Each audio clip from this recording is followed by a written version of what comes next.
कारों के इतिहास में आज वो हो गया जो कभी ना हुआ था।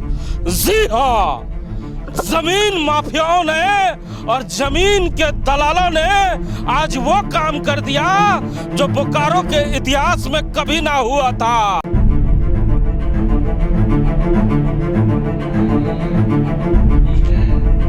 यह मामला जमीन की बंदोबस्ती से जुड़ा हुआ है। जिस जमीन को सरकार द्वारा दान में दिया गया है, भूमाफियाओं ने उस जमीन को भी नहीं छोड़ा।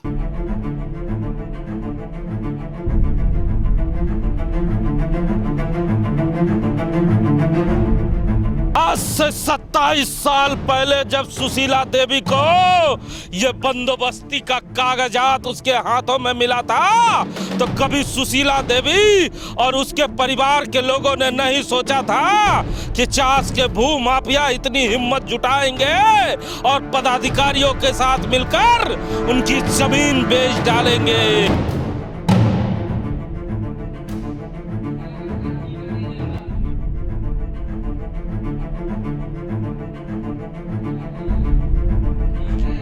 कहाँ गए थे आज आप? चास अंचल सीओ ऑफिस। क्यों गए?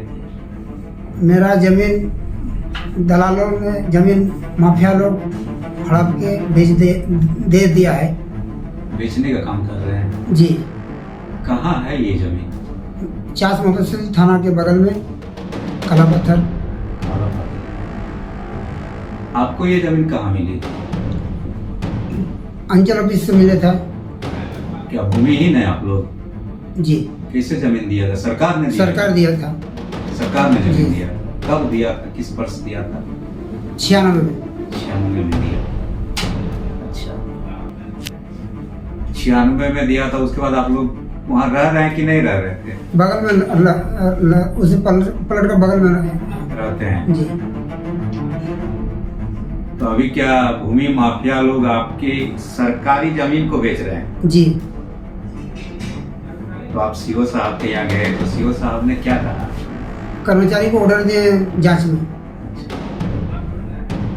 कब से आप जा रहे हैं कार्यालय कब कब घूम रहे हैं? कितने दिन से? 11 तारीख से 11/7/2023। उससे पहले मतलब अभी बेचा है कि इससे पहले से हम लोग कोशिश कर? ना, पहले से नहीं बेचा था। 11 तारीख को बेचा है। बेच भी दिया। व्यक्ति के पुकार को आपने सुना होगा। यह कानू रजक है जो बोकारो विधानसभा के काला पत्थर का रहने वाला है, जिसे 27 साल पहले बंदोबस्ती के रूप में 15 डिसमिल जमीन इनके माता को सुशीला देवी को दी गई थी। लेकिन आज जी जमीन बेच भी दिया? जी। रजिस्ट्री भी हो गया? रजिस्ट्री भी हो गया है। हीरालाल शर्मा लिया है निश्चितपुर। अच्छा, तो आपसे पूछा भी नहीं गया? ना, कोई जानकारी नहीं दी कोई गई? मेरा जानकारी नहीं। आपकी पत्नी के नाम से जमीन है या मेरा माँ के नाम पर है। माँ के नाम से? विधवा जी। विधवा माँ के नाम पर है। उनके नाम से? जी। वो अभी हैं? जी। उनसे भी नहीं पूछा गया? ना, हम लोग को कुछ जानकारी नहीं है। तो रजिस्ट्री कौन किया?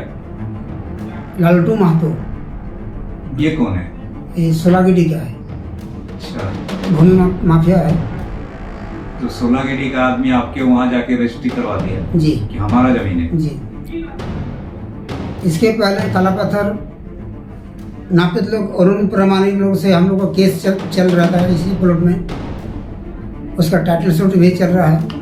वो पूरा परिवार अधिकारियों के दफ्तर के चक्कर लगा रहा है। आखिर क्या कारण है? हमारे साथ बात करने के लिए राम नारायण शर्मा है। शर्मा जी, जिस जमीन को सरकार ने गरीबों को दी थी, उसी जमीन को अधिकारियों के मिलीभगत से बेच दिया जाता है। ये कितना बड़ा गंभीर आरोप है। और आप देख रहे होंगे कि बोकारो जिले में जरूर जमीन माफियाओं के हौसले बुलंद है, लेकिन इतने हौसले बुलंद होंगे ये कोई सोच ही नहीं सकता कि जो बंदोबस्ती की ज़मीन है, यानी सरकार वैसे लोगों को बंदोबस्ती की ज़मीन देती है जो भूमिहीन होते हैं, जिसके पास अपनी ज़मीन नहीं होती है, उनको जीवन यापन के लिए सरकारी ज़मीन में से कुछ हिस्सा सरकार की तरफ से पूरे तौर तरीके से कानूनी सम्मत और कानून सम्मत होकर दिया जाता है।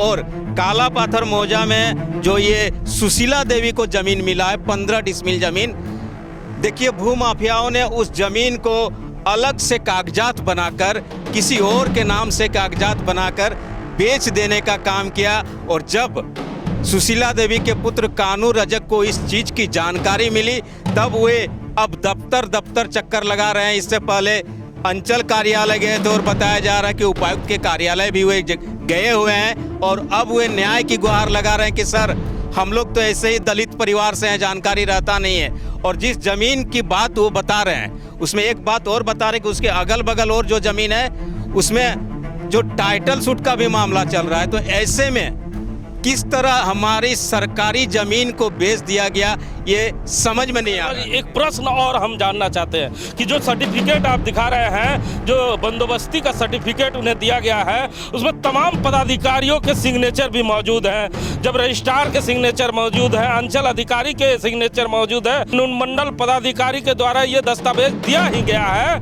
तो मैं जानना चाहता हूँ कि जब इसमें खाता संख्या लिखा हुआ है, प्लॉट नंबर लिखा हुआ है, तो जब भू माफियाओं ने रजिस्ट्री कराने के लिए रजिस्ट्री ऑफिस पहुंचा होगा तो जो वहां के अधिकारी हैं उन्होंने इसकी जांच पड़ताल नहीं की। उन पे एक बड़ा प्रश्न नहीं उठता है कि कैसे उन्होंने बिना देखे हुए उनकी जमीन को रजिस्ट्री कर दिया। बिल्कुल, बोकारो जिले में तो यही बता रहा हूँ कि सबसे ज़्यादा जो समस्या है ज़मीन को लेकर ये है। और जो रजिस्ट्रार हैं, रजिस्ट्री ऑफिस है, आखिर वो करता क्या है?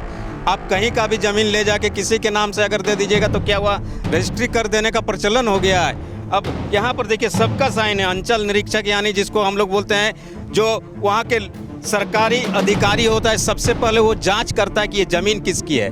उसके बाद जो आपके पेपर अखबार में इस माने पूरे जो प्रचलित है उसके साथ नोटिस निकाला जाता है कि अगर ये ज़मीन आपका है तो आप 10 दिनों के अंदर, 15 दिनों के अंदर, 1 महीना के अंदर आवेदन दीजिए कि आपकी ज़मीन है। जब वो ज़मीन कोई आवेदन नहीं दिया होगा तब सरकार ने उस ज़मीन को बांटा होगा, ऐसा नहीं बांटा होगा।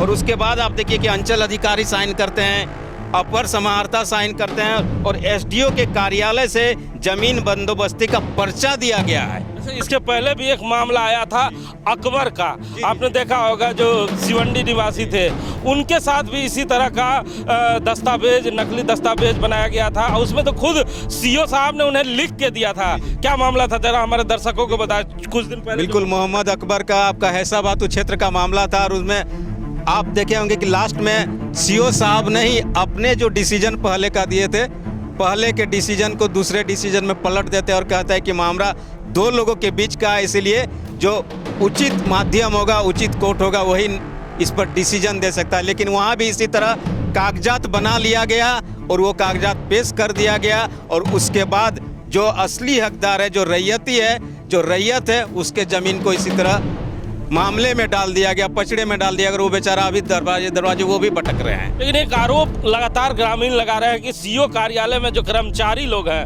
वो गजब का हेर फेर कर रहे हैं। जी, कर्मचारियों का तो आप सीओ कार्यालय में एक तो वो जल्दी बैठते नहीं, आप जाइएगा तो मैंने कई बार इसी तरह के आवेदन देकर अपने बेटों के लिए आवासीय बनाने का काम किया तो जल्दी मिलते नहीं हैं। और उनका साफ कहना होता है कि मैं फील्ड में हूँ। अब फील्ड में कहाँ खोजिएगा उसको। और इसके बाद वो जहाँ जाते हैं इसी तरह ज़मीन खोजते हैं। भू माफियाओं की साठगांठ इतनी ज़बरदस्त है उनके साथ कि कहीं का भी ज़मीन ले आए, वो किसी तरह का कहाँ से कागज़ बनाते हैं ये नहीं पता होता है। अंचल कार्यालय साफ मना करता है कि हमारी तरफ से कागजात निर्गत नहीं होता है, लेकिन पता नहीं। सीओ साहब से डी फोकस ने बात किया था, क्या कहा? सीओ साहब ने साफ कहा कि अंचल कार्यालय में इस तरह का कोई कागजात नहीं बनता और इससे पहले जितने कागजात हमारे थे वो रजिस्ट्रार ऑफिस में हमने जमा करा दिया है। इसीलिए अगर कोई कहता है कि कागजात यहाँ से मिला है तो वो गलत बोल रहा है, झूठ बोल रहा है। और अगर जमीन बंदोबस्ती का है तो किसी भी कीमत में वो जमीन दूसरे को नहीं मिलेगा। जिसके नाम से बंदोबस्ती है उसी का जमीन होगा।